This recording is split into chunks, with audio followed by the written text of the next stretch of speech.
Hey everyone, this is Flammy, and welcome back to episode 21 of Season 3. Getting quite close to the end of Season 3, in fact. And as you're about to see, we are actually getting very close. Because look at our gold in the top right. We've got 1,100,000 and 155,000. Wow, why are numbers so hard for me sometimes? Anyways, this is very, very close to the 1,200,000 that we need to unlock this town hall and started upgrading. It's going to take a full 6 days to go, though. So, it's going to take a little while. But we've got our army all trained up here. Let me make sure I've got extra healer queued. Yep, we got 2 healers, so that's looking good as well. Here's our army, guys, and we're going to be attacking, and we only need a little bit more gold. 45,000, in fact. Now, we also could use a little bit of elixir as well, because, as you can see, this army camp is level 5, working on 6. Another 22 hours. This one right here is already 6, and this one right here is also a 5, so we need to get this 5 upgrading as well. And I've got 2 workers, one for the town hall and one for this army camp, which I'd just love to start both of them today. And as you can see, we're also pretty close in the elixir count with 690,000, which is only 60,000 short, so I expect we'll be able to get both of these up in one good attack. Because 45,000 gold and 60,000 elixir is not a terribly, terribly high number. But let's go look. Here's a good amount. So this guy's got the elixir glitch going on, or the resource glitch, where he's got a lot of resources, but they're actually hidden in his base. Because like you see these ones on the left, they're empty. Well, you see this one down here, it's full. That means these ones on the left, it's actually a glitch, and they actually are full as well, but it's just appearing empty. So I'm going to raid this guy, because this is a damn nice amount of resources. I did make the mistake in the last episode of attacking more heavily into a base pretty much just like this, in the sense that all the resources were outside, and I decided to attack very heavily for some reason, even though there were no resources to steal on the inside. But I did it, and I actually failed on the attack into the inside as well, which is particularly funny. And then I was like, well, let's see if we can salvage it. And then I was like, wait, why did I even attack in the first place? Because that was a stupid attack. Don't want that archer. Oh, come on. Okay, well, apparently that went far enough away, despite being like half a block farther than the previous one. As you can see, these 3 ones are pinging away. Well, this 3rd one will be as soon as this is dead. We are going to attack more heavily into some of these mines, though. Let me check if there's any other free ones we can get. No, just worker hut on the top. Okay, so definitely going to attack more heavily onto this side with these gold mines. Don't need to worry about the mortar because it's far on the other side, so going to save the goblins for over there. I'll deploy more guys if I need to, but you know, I think this is perfect right here. Yep, done. Okay, now for these. So there's 1 up there and 3 down here.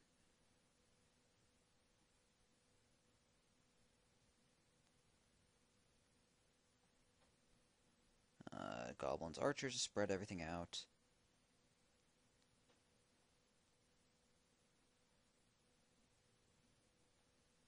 And no need to deploy the giants. I could have used them as distractions, but I had enough barbarians that got the job done. So right there, I sort of took my time doing it, but 0 resources left. As you can see, there's absolutely nothing in the storage. It's like we're damaging this one. No resources are coming out, and there's no resources on the top left uncollected. So you can tell that I was accurate in my assessment that all or nearly all of the resources were in the collectors. I couldn't accurately say for sure if 100% of the resources were in the collectors versus the storage, but I did know that the vast majority of them were for sure. So there could have been like 10,000 or 20,000 left over in the storages, but I would have been fine just leaving that. Okay, so actually, you know, I probably could have said so, because see how there's 115,000, so this is what I call a nice even number, and that is a sign that the resource glitch is happening, and the storages are full, or the collectors and mines are full, while the storages are not full. The fact that the gold is not an even number means that the mines are not completely full, which indicates that the mines are higher level than the elixir collectors, or there are more of them, but probably there's some, on average, a higher level, which is true in this case. As you can see, we got 168,000 gold. So that very successfully, in one fell swoop, just got all of our resources needed. So let's come on back here and start some constructions up. So I do have a big decision to make here, because I don't necessarily want to tie up both of my workers. So we have the resources right now to go and,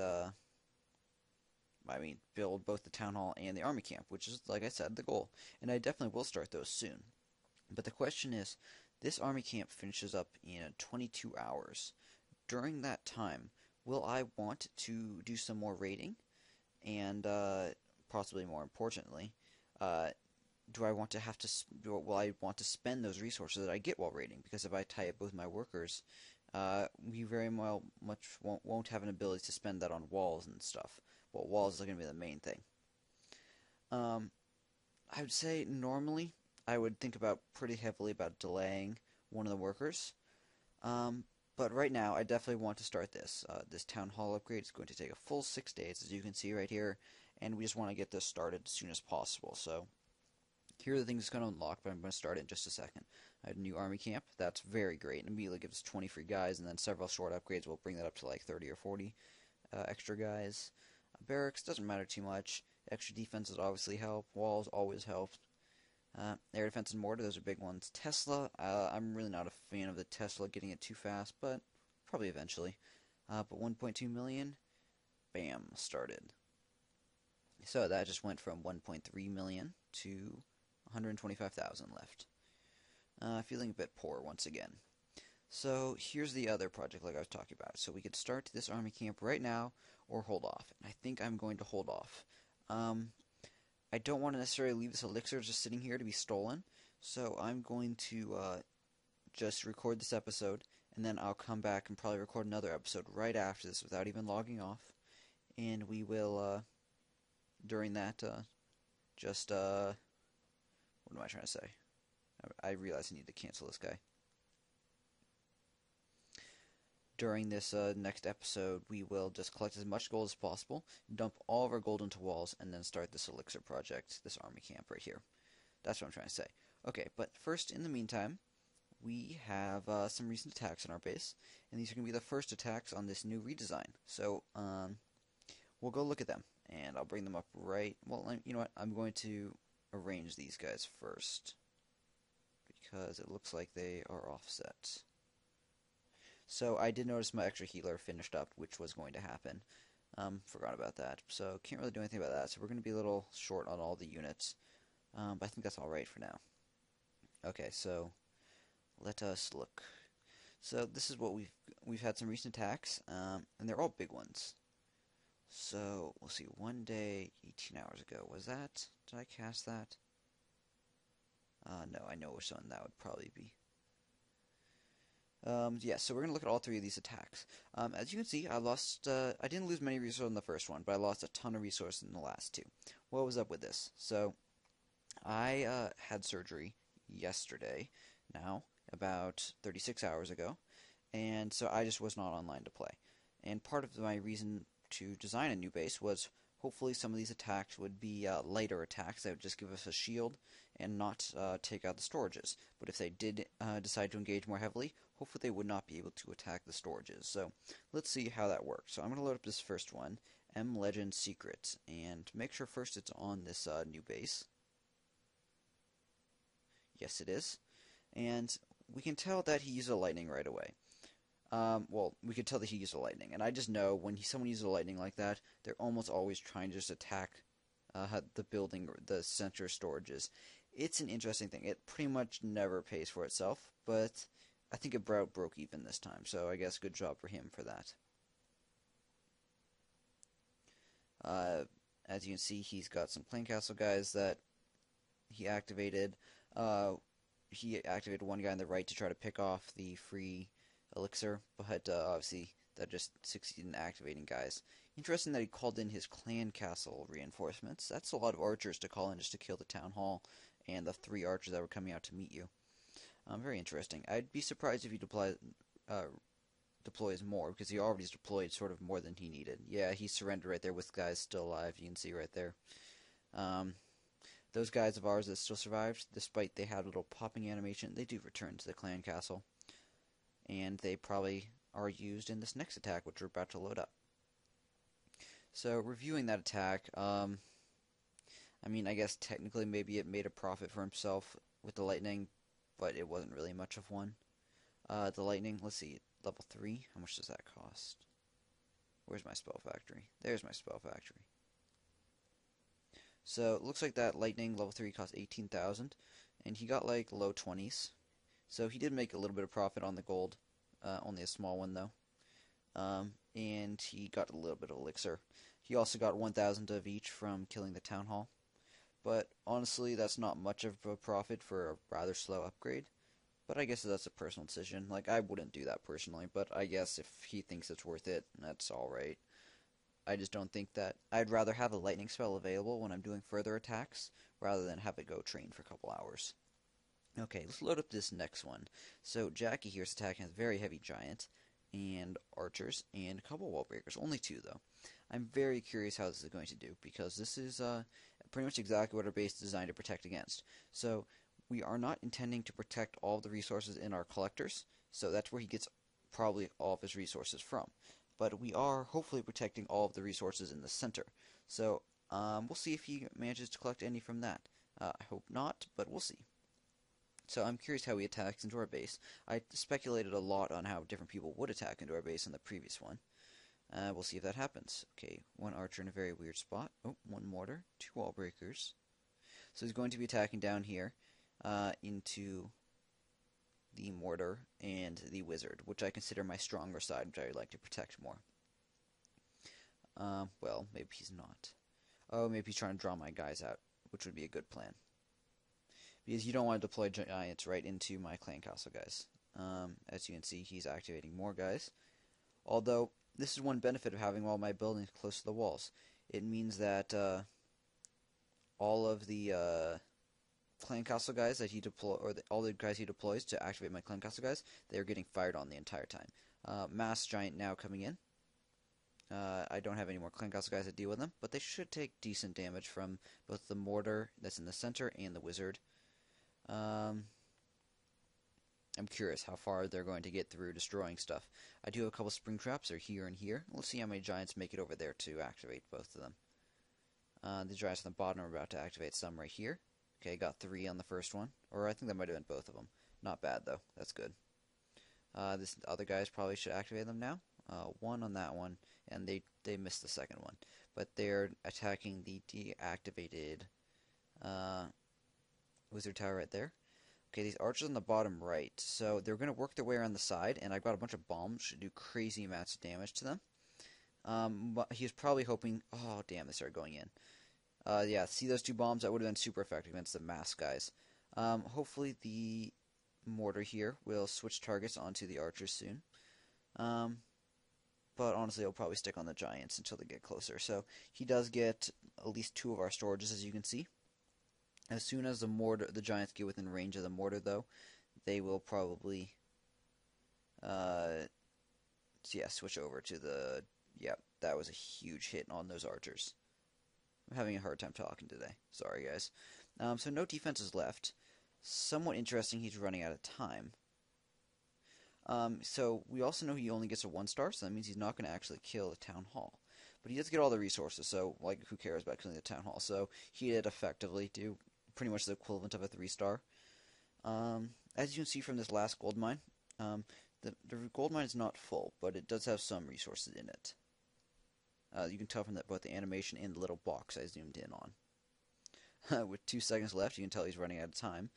And he fails to go kill the town hall. Actually, at this point, I really wish he actually would have killed the town hall, because that would have upped it to a 16-hour shield. Actually, did that give us a 16-hour shield? That should have, because that should have destroyed 90% of our base. Let me check the time between that attack and the following. No, that only gives a 12-hour shield. As you can tell, this one was 1 day, 2 hours ago, where this following attack was 10 hours ago. Was that a 16-hour shield? It shouldn't be. Because that's a difference of, like, 14 hours. No. Yeah, that is 16 hours, I think. Okay, so I take it back. I think that did give us a 16-hour shield. I didn't see what the final percentage was in-game. If you were not aware, the 12-hour shield is awarded if someone destroys 40% of your base, and the 16-hour shield is awarded if someone destroys 90% of your base. It is possible to get a 12-hour shield without getting defeated, for example, because if they do between 40 and 49% damage, then you'll get a shield without getting defeated, because 50% is the first defeat point. You also get a shield if they just kill your town hall and give you 1 star without getting the percentage above 40. So I guess it's 40% or 1 star. Okay, let's load up this last attack here. What do we have? We got some balloons, which is interesting. You don't see too many balloons at higher trophy counts, especially going against bases with like mine with level 3 air defenses. I expect he'll use the giants and other units to take out that air defense first. Fortunately for him, I was not online to replace my spring traps. Otherwise, they'd be quite effective at picking off his stuff. Okay, he's going to call in a lightning to try to damage the spring trap as much as possible. Okay, 2 lightnings. Probably trying to kill it at this point. As you can see, he damaged a whole lot of walls and nothing else. Okay, so these giants are going to go follow the exact path I was describing in my base review video, the previous one. As soon as they kill this cannon, they're going to hit this spring trap right here. Nope, looks like the spring trap's gone. Damn. But as you can see, the resources are fully expended. I thought there was going to be 1 spring trap left in this spot right here, because I didn't think the previous guy hit that. The resources are full. The resource buildings are full, so he is attacking them and draining resources out of them, although he hasn't done a very great job. I'm curious how he's going to bring in his balloons, because we haven't seen them yet. Obviously, they would be a lot more effective if you brought them in before the rest of those guys. But yes, this is a very poor decision. We have our air defense up, we have both our wizard towers up, and we have all 3 archer towers still up. The only thing he's managed to kill up to this point has been resource buildings and 1 cannon, obviously, which does not shoot up on its own. As it is, though, he does kill our town hall, giving us a shield. That was a very poor decision to bring in the balloons, I just have to say. Let's go look at all these attacks and rate how they did. So this top attack, I mean, it was really poorly executed, but it got resources, which is pretty much their version of my attack in the last video, which I just did a really poor job attacking with, as I was discussing earlier. You can go look it up, episode 20, I believe it is, of Season 3. Actually, it should be linked at the end of this video, so click the annotation in the video. Beyond that, he did get the resources, though, so I would have preferred to see him raid us, because I would have gotten the same amount of resources for a lot less stuff expended. Interesting use of wizards. They did get resources, I guess, but they died pretty fast because there weren't that many things to distract the defenses. I guess I'll just give him... I'll give him a B, because honestly that wasn't that good of resources for this trophy count. Like, as you saw, I just went out and collected, like, what did I get, like 180,000 gold and 120,000 elixir, something like that, at the beginning of this video. And I expended a lot less than he did. So he should have tried to do exactly what I did in that video, which was raid, which is deploy as few guys as possible to pick off stuff, and not engage the defenses, because you don't need to, basically. He doesn't really have the perfect army for it, though, so whatever. But yes, I'm giving him... Did I say what I was giving him? I'm going to give him a C. I was thinking about giving him a B, but honestly, you just didn't get enough resources to deserve a B. And then he did a poor job. Like, if you get a lot of resources and do a poor job, well, I mean, then I'll give you a B, maybe, because you still got the job done, if inefficiently. Okay, moving down here. I don't really like the use of lightning, but I guess some people like doing that, but I'm really not a fan of it. The use of archers, deploying your clan guys are just inefficient, so I don't really like that either. So I guess I'm going to give it a C as well, because you did make the lightning spell worth something, but it wasn't great. As for this last attack, oh wait, I skipped one. I skipped this middle one. I was just talking about the lightning one on the bottom. As for this mass giant archer attack, well, it got resources, and you got all the stuff, so you basically got a 3-star without killing the town hall, so it only was a 1-star, so I'm going to give this a great attack, a great score, actually, because good job, you beat us, and you also are going up against the full attack, the full traps of our base. So, good job with that, Jackie. You get an A, yes. So I'll give you, let's see, what could he have done better? You know, he nearly had a huge issue, which was actually I'm going to load it up because it's sort of interesting. So he deployed a ton of archers on the right side, and he nearly had a huge issue where they started going around the outside, which means they all would have died to bombs. I'm going to super fast forward mode. But he was very fortunate in the fact that they actually decided to go through the walls instead. And it was a pretty lucky because the outside defenses I thought were closer for sure. So as soon as he deploys more guys on the right, I'll go to normal speed. Okay, so here he is deploying a lot of guys. So he kills the mine first, so all the guys go over to the right side. Now, right here, what's the next closest? And I think it's this one inside. But in fact, but they decide, well, only one goes around this top corner to actually those two bombs, and the others all go inside. So obviously it would have been a lot more effective if they had gone around and hit the bombs. That was a very near thing. He very nearly lost all of those archers to bombs. But he didn't, so I was going to give him a really high A, but I'll give him a low A because that was sort of close to disaster, but he dodged it. So we'll give him a 91 out of 100. A minus. Okay, guys, so that's going to wrap up this episode. I'll see you in the next episode for a couple of attacks, hopefully more than one. Just trying to get some gold to throw into walls, and then, of course, we will start our army camp. And then, while this town hall is upgrading, I expect we'll be raiding a lot to try to get some gold to upgrade our walls, because they're falling a little bit behind. And then we will just dump all that into walls as soon as we got a worker free, which will be this worker down here. So, see you guys in the next episode to do some more raiding and then start this army camp. See you guys soon.